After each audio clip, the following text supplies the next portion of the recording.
கர்த்தருக்கே கனவு மகிமையும் உண்டாவதாக. இந்த வருடத்திலே ஆண்டவர் அந்த மறுபடியும் ஒரு ஓய்வு நாளை நமக்கு நெசுகிறார், நமக்கு கூட கொடுத்திருக்கிறார். இந்த சாக்கியம் இது 3வது வருடத்தில் 3வது ஓய்வு நாள். 2025 இது 3வது ஓய்வு நாள். நாளின் செய்தி கர்த்தர் தாமே உங்களை ஆசீர்வதிப்பாராக. இந்த நாளின் செய்தி தலைப்பானது சேஷ்ட புத்திர பாகம். இந்த பாகம் சேஷ்ட புத்திர பாகம் என்று தலைப்பின் யாரோட பேச ஆசைப்பட்டேன்.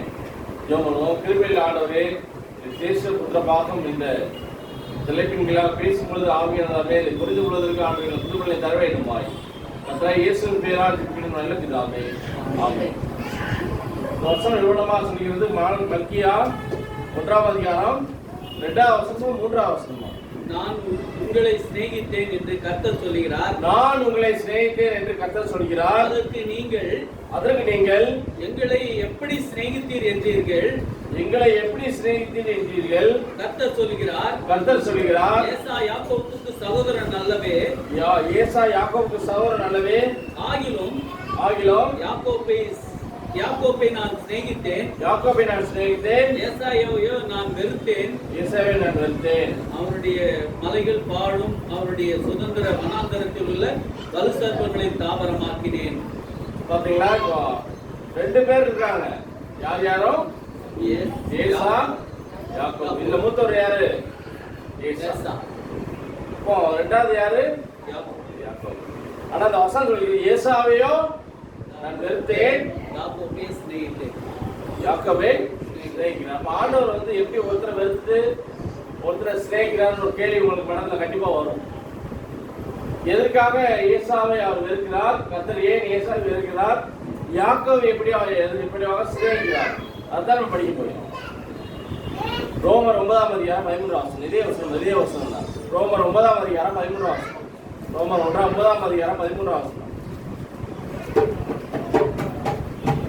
ரோமர் 9ஆம் அதிகாரம் 13ஆம் வசனம்.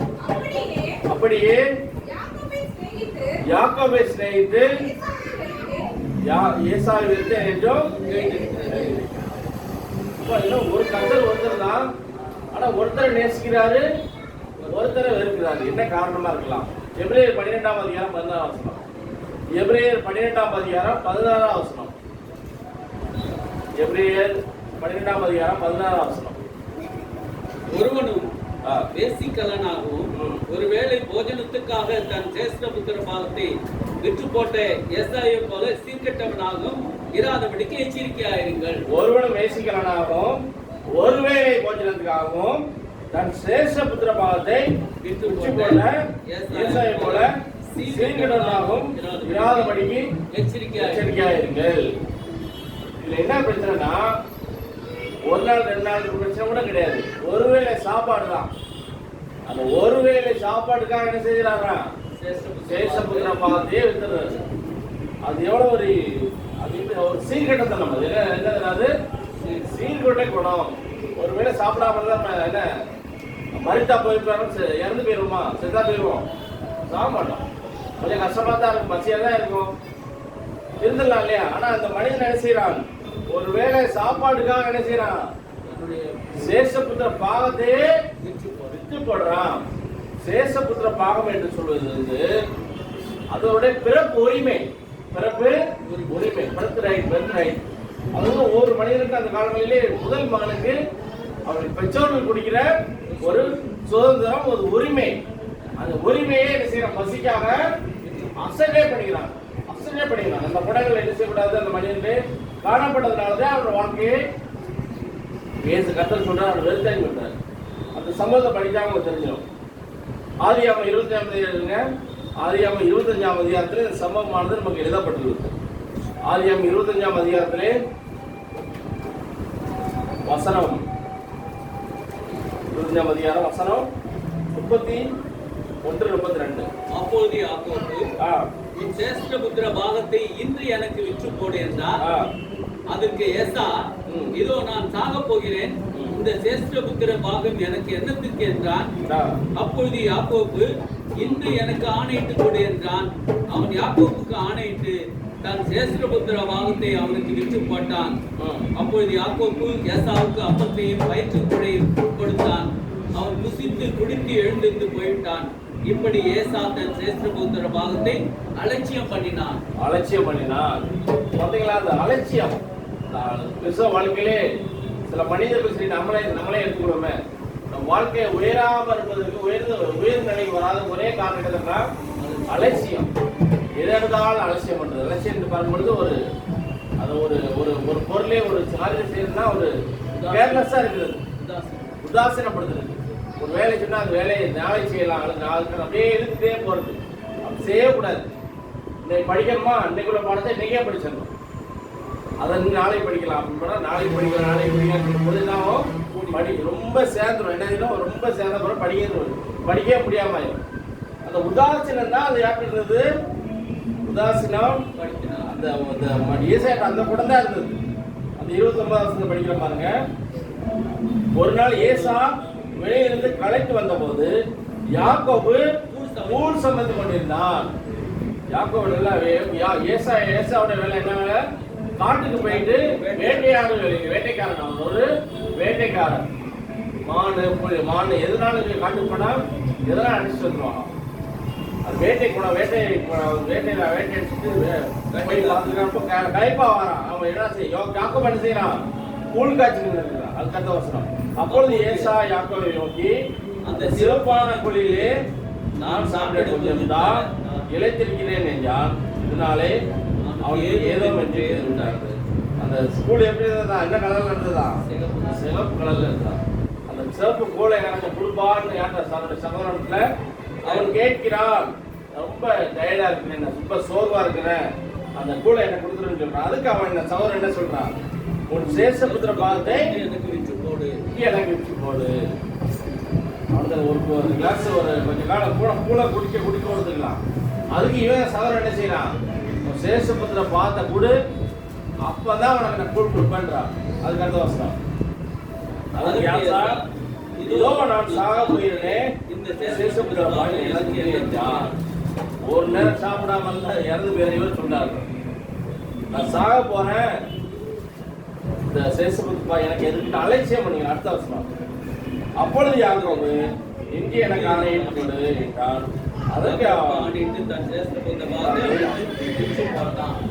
ஒரு நேரம் சாப்பாடுக்காக ஒரு நேரம் கூழுக்காக எடுத்தது. அது அதை அடுத்த வருஷம் பண்ணி அப்பொழுது யாக்கோபு ஏசாவுக்கு அப்பதையும் வைச்சாவின் உலையும் கொடுத்தான்.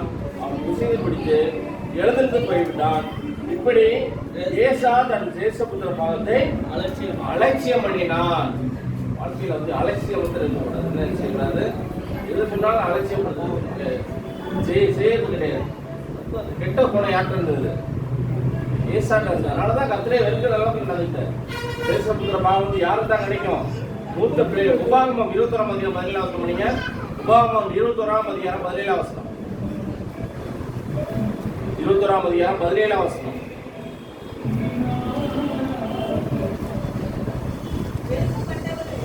வெறுக்கப்பட்டவரிடத்தில் பிறந்தவனை தேசபுத்திரனாக அங்கீகரித்து எனக்கு உண்டான ஆசைகள் எல்லாம் 2 பங்கு அவனுக்கு கொடுக்க வேண்டும். நம்முடைய சேத்திரபுத்திர பாகம் அவனுக்கே உள்ளது. சப்போஸ் ஒரு மனிதனுக்கு 2 மனைவி இருக்கான்னு வச்சுக்கோங்களேன். 2 மனைவி இருக்காங்க. 2 மனைவி இருக்கும் பொழுது ஒரு சில நேரங்களில் ஒரு மனைவியை வெறுக்கிறதுக்கு வாய்ப்பு இருக்கு. ஒரு பெண்ணை அதிகமாக அதாவது ஸ்னேகிக்கு அதிகமாக வாய்ப்பு இருக்குது. அப்போ அந்த சப்போஸ் ஒரு மனைவி அவன் வெறுக்கிறான். ஆனா அந்த மனைவி இடத்துல பெருக்கப்பட்ட மனிதனுக்கு வந்து ஃபர்ஸ்ட் ஒரு குழந்தை பிறகு. அப்போ அந்த சேஷபுத்திர யார் தான் கொடுக்கணும்? வெறுக்கப்பட்ட அந்த குழந்தைக்கு தான் வந்து இவன் கொடுக்க வேண்டும். அந்த தகப்பனால கொடுக்க வேண்டும். அந்த சேஷபுத்திர பாவம் யாருக்கு தான் வந்திருக்குது? அந்த மனைவி வெறுக்கப்பட்டாலும் அந்த குழந்தை இவனுக்கு முதல் பிறந்த குழந்தைனால அந்த சேஷபுத்திர பாவத்தை அவனுக்கே தான் கொடுக்கணும். அதான் வசனம் முடியும். ஆனால் மனிதன் பேசுகிறாங்க. சேஷபுத்திர பாகம் என்றால் என்ன? சேஷபுத்திரம் எப்படி கொடுக்க வேண்டும்? 2 பங்கு கொடுக்க வேண்டும். இப்போ சப்போஸ் நான் ஒரு 2 பங்குனா, சப்போஸ் நான் என் மகனுக்கு அவன் ஏதாவது ஒன்று கொடுக்குறேன்னா சப்போஸ் 2 கார் என்ன 2 காரை அவன் கொடுத்துடணும். ஒன்று கொடுக்கக்கூடாது. ஏன்னா சேஷபுத்திர பாகம் என்றால் என்ன? 2 மடங்காக கொடுக்கணும். கொடுப்பதுதான் சேஷபுத்திரமாக முதல் மகனுக்கு தன்னுடைய தகப்பனால் செய்யப்படுகிற அது ஒரு பிறப்பு உரிமையாக அது காணப்படுகிறது. அந்த பிறப்பு உரிமையை யார் அசட்டை பண்ணினார்? ஏசா அசட்டை பண்ணினார். அதனாலதான் கர்த்தர் என்ன செய்கிறார்? வெறுப்பதற்கு நான் ஒரு நேரம் சாப்பிட்டு என்ன ஆக போகுது? ஒன்னும் ஆக போகுது. ஆனால் சாக போறேன்னு சொல்லிட்டு நினைக்கிறான். சேஷபுத்திர பார்த்தே எழுதி கொடுப்பதாக பார்க்க முடியுது. அலட்சியம் தான் வாழ்க்கையிலே உயர்வதற்கு தடையாக இருக்கிறது. 1 நாளாகமம் எழுதுங்க. 1 நாளாகமம் 5ஆம் அதிகாரம் 1ஆம் வசனம். 1 நாளாகமம் 5ஆம் அதிகாரம் 1ஆம் வசனம். ரூபன் இஸ்ரவேலுக்கு முதல் பிறந்தவனான சேஷ்டபுத்திரன். ஆனாலும் அவன் தன் தகப்பனுடைய மஞ்சத்தை தீட்டுப்படுத்தினபடியினால் கோத்திற்கு அட்டவணையிலே அவர் முதல் பிறந்தவனாக எண்ணப்படாமல் அவனுடைய சேஷ்டபுத்திர சுதந்திரம் இஸ்ரவேல் குமாரனாகிய யோசேப்பின் குமாரனுக்கு கொடுக்கப்பட்டது. ரூபன் இஸ்ரவேலுக்கு முதல் பிறந்த முதல் சேஷ்டபுத்திரன். ரூபன் யாரு? மூத்த மகன் யார் தான்? இஸ்ரவேலுக்கு மூத்த மகன் யாரு? இவர் தான், ரூபன். ஆனால் அவன் நினைச்சுக்கிறான், ஆனாலும் அவன் தன் தகப்பனுடைய மஞ்சத்தை தீட்டுப்படுத்தப்படினால் ஓத்த தண்டனையிலே அவன் முதல் பிறந்தவனாக எண்ணப்படாமல் அவருடைய சேஷபுத்திர பாகம் இஸ்ரவேலின் குமாரனாகிய யோசேப்பின் குமாரனுக்கு கொடுக்கப்படுகிறது. யாரெல்லாம் சேஷபுத்திர பாகத்தை கடைசி ரூபனை தான் அது கிடைச்சிக்கிறோம். ஆனா ரூபனை அவர் செய்து தவறுனாலே அந்த பாகம் அவனுக்கு கிடைக்காம போனது. இப்ப கடைசியில் யாருக்கு தான் கிடைக்குது? யோசேப்பின் குமாரர்களுக்கு கிடைக்கிறார்கள். யாரெல்லாம் இந்த சேஷபுத்திர பாகத்தை அலட்சியம் பண்ணுகிறார்களோ அவர்களுக்கு எல்லாம் என்ன கிடைக்காது? அந்த சேஷபுத்திர பாகம் கிடைக்காது. சேஷபுத்திர பாகத்தை அசனை பண்ணுகிறவனே கர்த்தர் விரும்பவும் மாட்டார். அவனை எப்படிப்பட்ட மனிதன்? அவன் அஜாக்கிரதை உள்ள மனிதன். என்ன மனிதன்? அஜாக்கிரதை உள்ள மனிதன். அவனுடைய பொறுப்பிலே ஒரு உண்மையாக இல்லை. அவன் கொடுக்கப்பட்ட பொறுப்பிலே அவன் கொடுக்கப்பட்ட பொருளை எனக்கு உண்மையாக இல்லை. ஒரு பொருளை வாங்குவது ரொம்ப ரொம்ப ஈஸியா கஷ்டமா? கஷ்டம். ஒரு பொருளை வாங்கணும்னா அந்த பொருளை வாங்குறது எவ்வளவு கஷ்டம் வாங்கினவங்க தெரியும். பொருளை நினைச்ச நேரத்தில் எல்லாம் வாங்க முடியுமா? ஆனா அது விற்கிறது ரொம்ப ரொம்ப ஈஸி. விற்கலாமா வித்துடலாமா? 1 நிமிஷத்துல வித்துடலாம். 1 நிமிஷத்துல பொருளை ஃபாஸ்டா வித்துடலாம். வித்து அந்த பாசம் வாங்கி ஒரே இடத்துல கொஞ்ச நாள்லயே அந்த பணத்தை எடுத்துடலாம். செலவும் அடைஞ்சிடும். அந்த வாகன வித்த பொருள் இருக்கு பாருங்க, கொஞ்ச நாள்ல அந்த பொருளும் என்ன செய்விடும்? நம்ம கையை விட்டு போய்விடும். பொருள் இருக்காது, பணமும் கையில இருக்காது. அதான் ஆண்டு சொல்ல அஜாகிரதை இருக்காது. அப்படி இருக்காதான்றார் ஆண்டவர். எருமை போல என்ன செய்யும்? எருமை போல கோடை காலத்துக்கு தேவையான பொருளை மழை காலத்திலே சேர்ப்பது போல நீ செய், சேர்த்து வை, ஞானமாக இரு என்று ஆண்டவர் இந்த நாளில் உங்களை பார்த்துருக்காரு.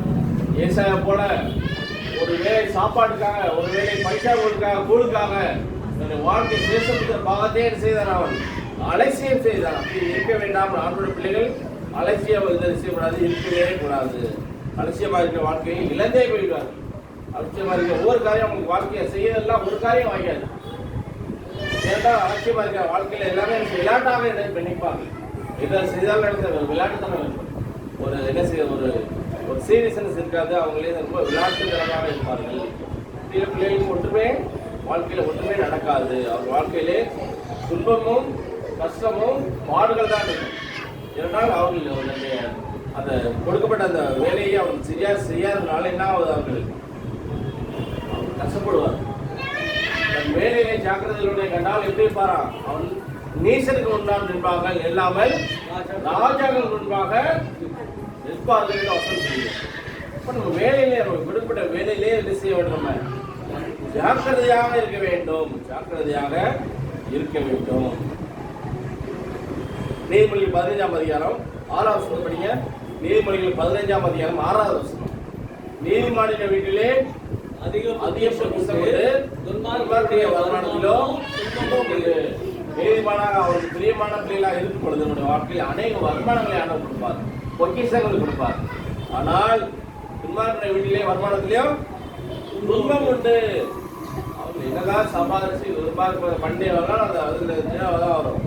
துன்பமும் நஷ்டமும் தான் வரும். ஆண்டவருடைய பிள்ளைகளை கற்று பிரியமானவர்களே, யோசேப்பு அந்த ஏசாவை போல நம்ம என்ன செய்யக்கூடாது, சீர்கெட்டவனாக இருக்கக்கூடாது. நம்ம கொடுக்கப்பட்ட உரிமைகளை என்ன செய்யக்கூடாது, நம்ம ஒரு நாளும் விட்டு கொடுக்க கூடாது. நம்ம கொடுக்கப்பட்ட உரிமைகளை நாம் முன்னென்று செய்ய வேண்டும்.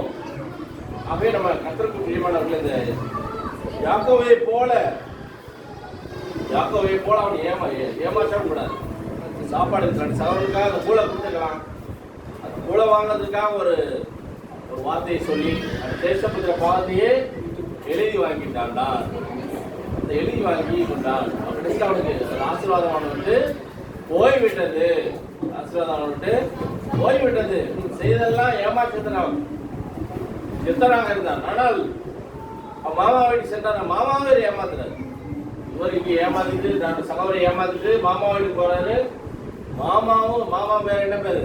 லாபான் வீட்டுக்கு போறாரு. அங்க போனா 2 பொண்ணுல ஒரு பொண்ணு, மூத்த பொண்ணு பேர் என்ன பேரு? லேயால் ராகை. 2 பெண்மணியிலே அவள் ராகையிலே அதிகமாக இணைய செய்த அவன் நேசித்தான். யாரு? அதிகமா நேசிக்கிறான். பிடித்த பொண்ணு. இன்னொரு பெண்ண அப்பா என்ன செஞ்சார்னா பொண்ணை மாத்தி கல்யாணம் பண்ணி வச்சாரு. இப்ப யார கல்யாணம் பண்ணி வச்சிருந்தவரை? லேயாலை திருமணம் செய்து வச்சிருந்தார். ஆனா அது தெரியுது, அந்த காலத்துல லைட்லாம் கிடையாது. அந்த காலங்களிலே லைட், இந்த மாதிரி லைட்லாம் கிடையாது. ரொம்ப இருட்டாது. காலையில தெரியுது அவங்க பொண்ணை மாத்திருக்காருன்னு தெரியுது. அப்ப இவர் ஏமாற்றி வச்சு சென்றதுனாலே அவர் மாமனாலே அவர் ஏமாற்றப்பட்டார். மறுபடியும் கொஞ்ச நாள் என்ன செய்கிறார்? மாடுகளையும் ஆடுகளையும் மேய்த்து மறுபடியும் அந்த பெண்ணை கல்யாணம் பண்ணார். இப்போ அந்த சேஷபுத்திர பாவத்தை ஏமாற்றி வாங்கினதுனாலே அவருக்கு மாமா என்ன செய்ய வராரு? எதை வேகிறோமோ அதே அர்ப்பணம் வசம் சொல்லிடுது. நம்ம யாரை ஒருத்தர் ஏமாந்தோம், நம்மள ஒருத்தர் ஏமாந்தோம். இப்போ நம்ம யாரையுமே ஏமாற்றவும் கூடாது, நம்ம ஏமாறவும் கூடாது. ஏமாறக்கூடாதுன்னா நம்ம ஏமாறுறதுக்காக ஆண்டு ஞானத்தை கொடுத்துருந்தாரு. ஏமாறக்கூடாது. ஃபோன் அழைப்புகள் வந்தால் நீங்கள் என்ன செய்யக்கூடாது? உங்கள் ஓடிபி என்ன சொல்லாமா சொல்லக்கூடாது. கார்டை பற்றி ஏடிஎம் கார்டை பற்றி விசாரிப்பாங்க. சப்போஸ் பேங்க்லேருந்து ஃபோன் பண்ணுறோம், உங்கள் ஏடிஎம் கார்டு நம்பரை சொல்லுங்கள், ஓடிபி எதாவது சொல்லுங்கன்னா நீங்கள் சொல்லாமா சொல்லக்கூடாது. இப்போ ரொம்ப குற்றங்கள் நடக்கிறது. உடனே சொன்னாலும் அந்த பணத்தை என்ன இருக்கு எல்லாத்தையும் எடுத்துடுறாங்க. ஞானமாகவே செயல்பட வேண்டும். நம் கஷ்டப்பட்டு ஒழிக்க பணத்தை என்ன செய்யக்கூடாது? ஞானமாக செலவழிக்க வேண்டும். சேஷபுத்திர பாவத்தை அப்செட்டை செய்வது ஏசாவை போல நம்முடைய வாழ்க்கை இருக்கக்கூடாது. 10ஆம் வசனம் படிக்க ஏசாயா 23ஆம் அதிகாரம் 10ஆம் வசனம். ஏசாயா 23ஆம் அதிகாரம் 10ஆம் வசனம். பூர்வ இலக்குறியை மாற்றாது, நிற்கச்ச பிள்ளைகளுடைய நிலங்களை அபகரித்துக் கொள்ளாது. அவருடைய மீட்பர் வல்லவர், அவர் உன்னுடனே அவர்களுக்காக வழக்காடுவார். இந்த நிற்கச்ச பிள்ளைகள் நிலங்களையும் சரி அபகரிக்க கூடாது, செய்யக்கூடாது, அபகரிக்க கூடாது, பூர்வ இலக்குறியை மாற்றக்கூடாது என்று வசனம் சொல்கிறார். ஆகவே இந்த நாளிலே நம்ம வேலையிலே ஜாக்கிரதையாக இருக்க வேண்டும். நம்முடைய ஒவ்வொரு வேலையிலும் கொடுக்கப்பட்ட பொறுப்புகளிலே உறுதியாக நம்பிக்கையோடு அந்த வேலைகளை செய்ய வேண்டும். நீதிமொழி 21ஆம் அதிகாரம் 25ஆம் வசனம் படிங்க. நீதிமொழி 21ஆம் அதிகாரம் 25ஆம் வசனம்.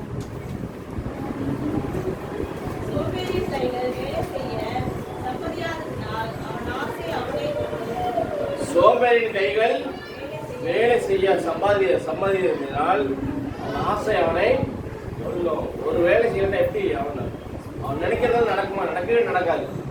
அவன் ஆசையே அவனை கொன்று விடும்.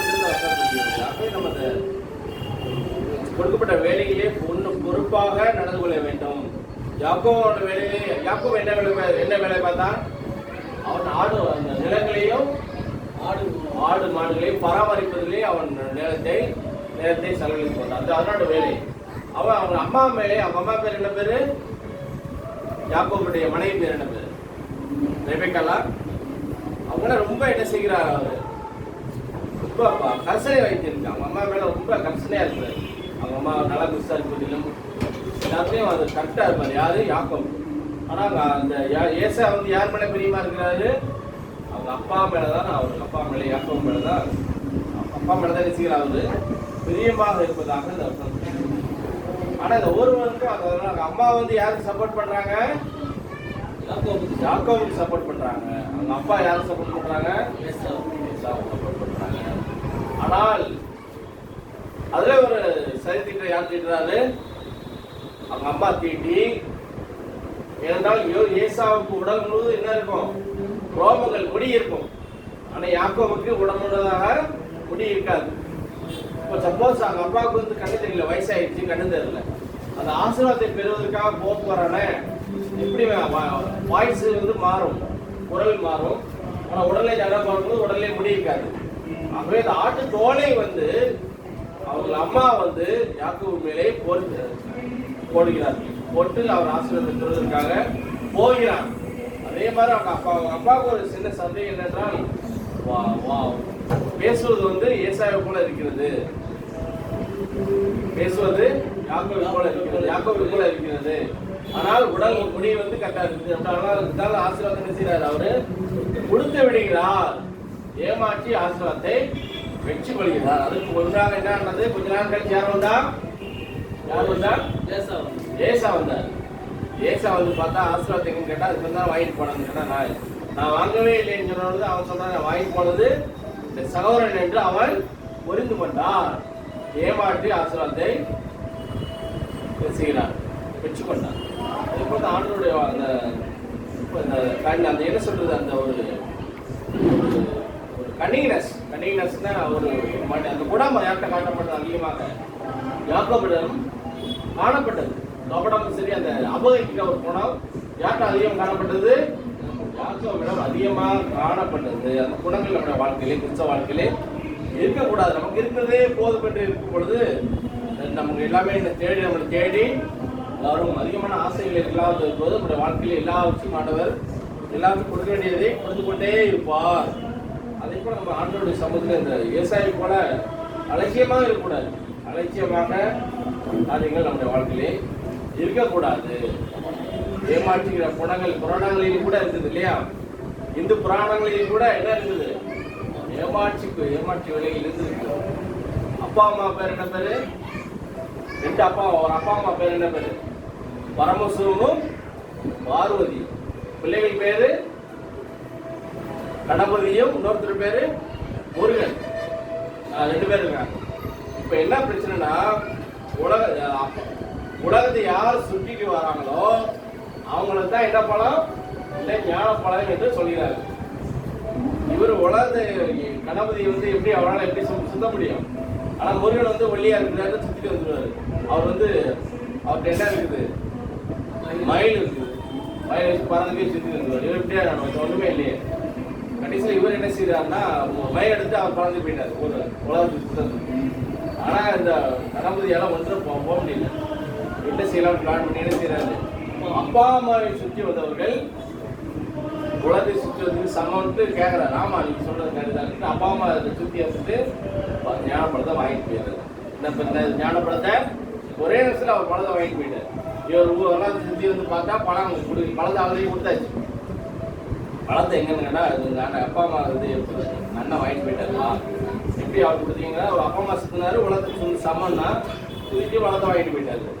இவர் என்ன செஞ்சாருன்னா, உடனே நேரம் கோச்சிக்கிட்டே போயிட்டாரு. மலைக்கு போயிட்டாரு. அந்த ஏமாற்று குணங்கள் எல்லா இடத்துலயும் இருக்குது. ஆண்டோட பிள்ளைகள் வந்து ஏமாறவும் கூடாது, ஏமாற்றவும் கூடாது. ஞானமுள்ள பிள்ளைகளாக இருக்க வேண்டும். எருமை போல சுறுசுறுப்புள்ள பிள்ளைகளாக இருக்க வேண்டும். ஞானமுள்ள பிள்ளைகளாகவும். சாலமோனுக்கு இதே பிரச்சனை வந்தது இல்லையா? சாலமோனுக்கு என்ன பிரச்சனை வந்தது ஞானத்திலே? அவர் ரெண்டு பெண்மணிகள் வந்து ஒரு குழந்தைக்காக சண்டை போடுகிறார்கள். நாம் பெத்த பிள்ளை ரெண்டு பேரும் சண்டை போடுறாங்க. கடைசியில் பார்த்த ரெண்டு போர்ச்சவனை அழைத்து குழந்தையை ரெண்டா வெட்டி பாதி வந்து இந்த அம்மாவுக்கும் இந்த குழந்தைய பாதி இவங்களுக்கு கொடுத்துடலான்னு ஒரு தீர்ப்பு சொன்ன உடனே பெற்ற தாய்க்கு என்ன வருகிறது? இதயம் குடல் துடிக்கிறது. இன்னொரு அம்மா வந்து வெட்ட சொல்றாங்க. இன்னொரு அம்மா என்ன சொல்றாங்க? வெட்டவே வேண்டாம். அந்த உயிரோட அந்த குழந்தைய அப்படியே அந்த அம்மாட்டே கொடுத்துங்கன்னு சொல்றாரு. அப்பதான் கண்டுபிடிக்கிறாரு யார் உண்மையான அம்மா யார் போலியான அம்மா என்று அவர் ராஜா இன்னைக்கு தலைமன் ராஜா கண்டுபிடிக்கிறார். கண்டுபிடிச்சு அது உண்மையான அம்மாவிட்டே கொடுத்து இன்னொரு அம்மா வச்சு செயல போடுறாரு. பிரியமான ஞானங்கள் பெறுவதற்கான ஜோமன வேண்டும். ஞான வரங்களையும் படிக்கிற பிள்ளைகள் ஞான வரங்கள் வேண்டும். பிள்ளைகள்லாம் யூதர்கள்லாம் பார்த்தீங்கன்னா ஞானத்தை அதிகமாக வளரலாக இருக்கிறார்கள். ஏன்னா வேதாமத்தை கற்பனையை கடைபிடிப்பதனாலே ஆண்டவர் என்ன செய்கிறார்? அவர்களுக்கு ஞானங்களை கொடுக்கிறார். ஆண்டோட பிள்ளைகளுக்கு அதிகமான ஞானங்களை கொடுப்பார். சேஷபுத்திர பாதை அலைசிந்த ஏசாவை போல் நாம் இருக்கக்கூடாது வாழ்க்கையிலே. ஆகவே நம்ம இந்த நாளிலே சேஷபுத்திர பாதை உச்சிப்போடு அதனாலதான் கர்த்தர் என்ன செய்கிறார்? ஏசாவை அவர் அதிகமாக வெறுப்பதாக வசனம் சொல்கிறார். ஆகவே நம்ம கிறிஸ்துவின் பிரியமானவர்களே நம்ம கொடுக்கப்பட்ட பொறுப்பிலே உன்னதமானவர்களை கொடுத்த பொறுப்பை உதாசீனப்படுத்தாதபடி ஜாக்கிரதையாக இருக்கும் பொழுது ஆண்டவர் நம்ம நன்மைகளையும் கிருபைகளையும் கற்றுக் கொடுப்பாராக. ஆமென். ஆமென்.